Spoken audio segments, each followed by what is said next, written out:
Perkenalkan, nama saya Eka Marisi Dauruk dengan NIM 081911733009, mahasiswi S1 Teknik Biomedis, Fakultas Sains dan Teknologi Universitas Erlangga. Di sini saya akan mempresentasikan hasil resume dari 3 paper yang berjudul Hand of Hope. Untuk memenuhi ujian tengah semester mata kuliah rekayasa rehab medis dengan dosen pengampu Pak Akif Rahmatilla STMT.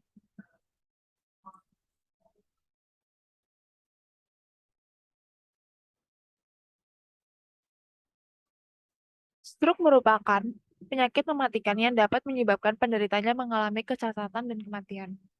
Kecacatan yang biasa dialami penderitanya adalah kelainan spastisitas, kelemahan otot, dan gangguan pada koordinasi otot. Sekitar 70–80% dari penderita stroke membutuhkan perawatan medis dalam waktu yang panjang. Perawatan medis ini berupa rehabilitasi terutama pada bagian ekstremitas atas, yaitu pada bagian tangan dan siku. Ada banyak pasien yang berhasil menjalani rehabilitas mereka pada bagian bahu dan sikunya, tetapi sangat jarang yang berhasil memberikan fungsi jari dan pergelangan tangan mereka.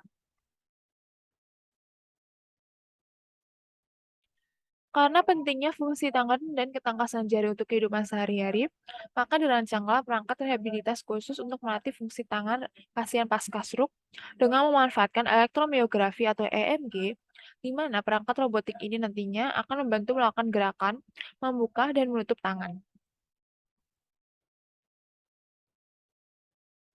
Seorang dosen dan peneliti di bidang teknologi rehabilitas medis bernama Profesor Dr.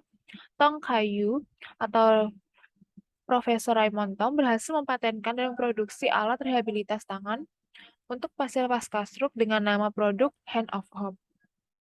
Dalam melakukan penelitian dan desain produk Hand of Hope, Profesor Tong juga mempublikasikan 3 publikasi berjudul Unintention Driven Hand Functions, Test Training Robotic System, an AMG-driven exoskeleton hand robotic training device on chronic stroke subject, and the effect of post-stroke upper limb training with an electromyography or AMG driven hand robot. Untuk perangkat robotik rehabilitas tidak hanya memberikan terapi dalam jangka waktu yang panjang, tapi juga harus konsisten dan tepat.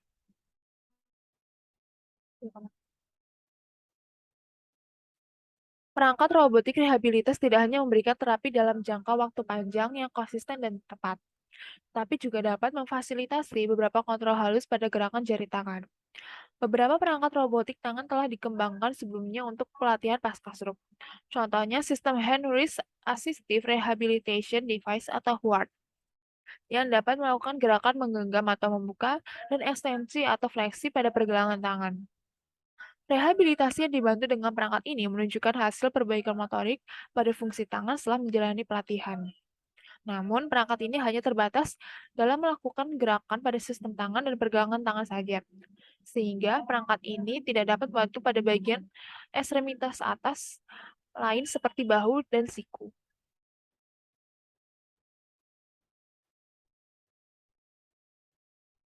Karena keterbatasan alat pada alat sebelumnya, gerakan inilah yang menjadi salah satu bahan evaluasi selanjutnya pada perangkat Hand of Hope. Pada perangkat Hand of Hope, gerakan tangan akan dibantu dengan memanfaatkan EMG yang akan meningkatkan fungsi motorik jari dan koordinasi otot ekstremitas atas. Dalam pemantauan pola rehabilitas koordinasi otot diperlukan analisis kuantitatif pada sinyal EMG selama pelatihan. Pada perangkat robotik Hand of Hope terdapat sarung tangan Girls Master dan Cybergrass sebagai fondasi karena semua sistem transmisi dan sambungan mekanis terletak di bagian belakang tangan.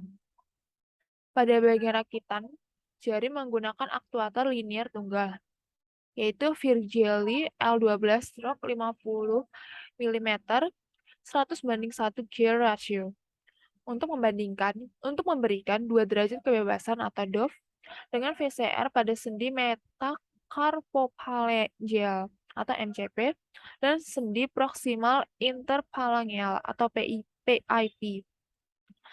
Agar tidak memakan banyak biaya produksi, rakitan pada kelima jari dapat disesuaikan dengan panjang masing-masing jari. Desain ekor alur pada tabi platform dan pada sambungan tautan pada rakitan jari memungkinkan titik tengah sejajar dengan sambungan MCP dan PIP, sehingga fleksi dan ekstensi pada rakitan dapat sejajar dengan gerakan fleksi dan ekstensi pada jari pasien. Untuk setiap modul tangan terdiri dari platform yang memegang 5 aktuator linear dan 5 rakitan pada jari.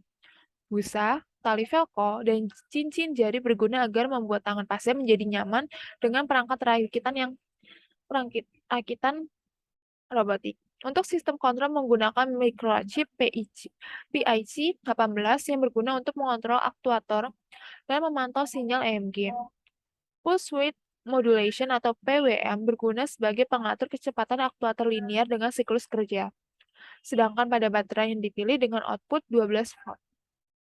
Untuk sistem kendali jarak jauh nirkabel digunakan LCD layar sentuh yang digunakan untuk mengirim perintah ke sistem kendali perangkat robotik. Untuk sepasang modul nirkabel Zigbee menggunakan ZIG-100 dari Robotis yang digunakan sebagai alat komunikasi nirkabel. Dalam pemantauan kuantitatif untuk kerja selama proses rehabilitasi, terdapat dua parameter penting EMJ yang dihitung, yaitu tingkat aktivitas EMJ pada masing-masing otot dan indeks kontraksi atau CI antara otot yang berpasangan. Lalu untuk metode pemrosesannya, yaitu semua sinyal EMG yang telah diambil sampelnya dengan 1000 Hz akan disimpan untuk proses offline selanjutnya. Untuk data linear yang telah merekam sinyal EMG pertama kali, dihitung dengan penyearah gelombang penuh, low pass filter, pengurangan aktivitas EMG average dalam keadaan istirahat, dan juga menormalisasikan nilai maksimum aktivitas EMG pada masing-masing otot selama FVC di setiap sesi.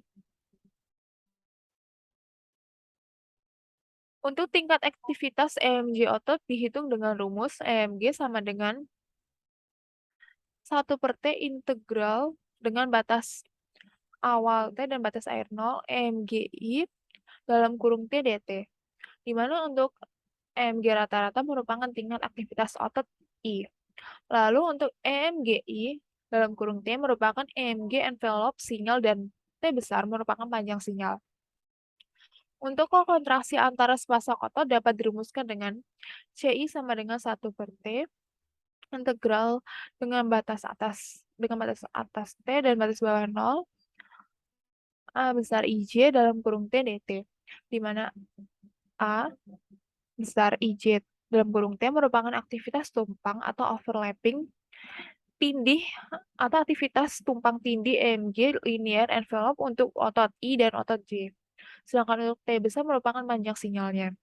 Untuk nilai CI untuk sepasang otot bervariasi mulai dari 0, di mana hal itu merupakan non-overlapping, sampai dengan nilai 1, atau hal itu berarti overlapping penuh. Perangkat rehabilitasi hand-off-out dibuat dengan tujuan untuk membantu pasien pasca stroke yang sulit menggerakkan bagian ekstremitas atasnya, terutama pada bagian jari dan pergelangan tangan, dan dengan memanfaatkan sinyal EMG yang akan membantu pasien melakukan gerakan membuka dan menutup tangan. Selama proses latihan, banyak pasien yang menunjukkan peningkatan dalam koordinasi otot jari antagonis atau flektor digitorum dan ekstensor digitorum, dan dapat membantu mengurangi aktivitas otot yang berlebihan pada bicep brachii. Dalam pemantauan variasi pola koordinasi otot dengan parameter EMG pada seluruh sesi latihan, memberikan hasil kuantitatif untuk mempermudah analisis kemajuan dalam pelatihan. Sehingga, dari analisis di atas, pada seluruh sesi latihan rehabilitasi dengan menggunakan perangkat hand-off, pasien banyak mengalami kemajuan dalam meningkatkan fungsi motorik jari dan koordinasi otot ekstremitas atas. Berikut hasil presentasi saya. Bila ada salah kata, mohon dimaafkan. Sekian dan terima kasih.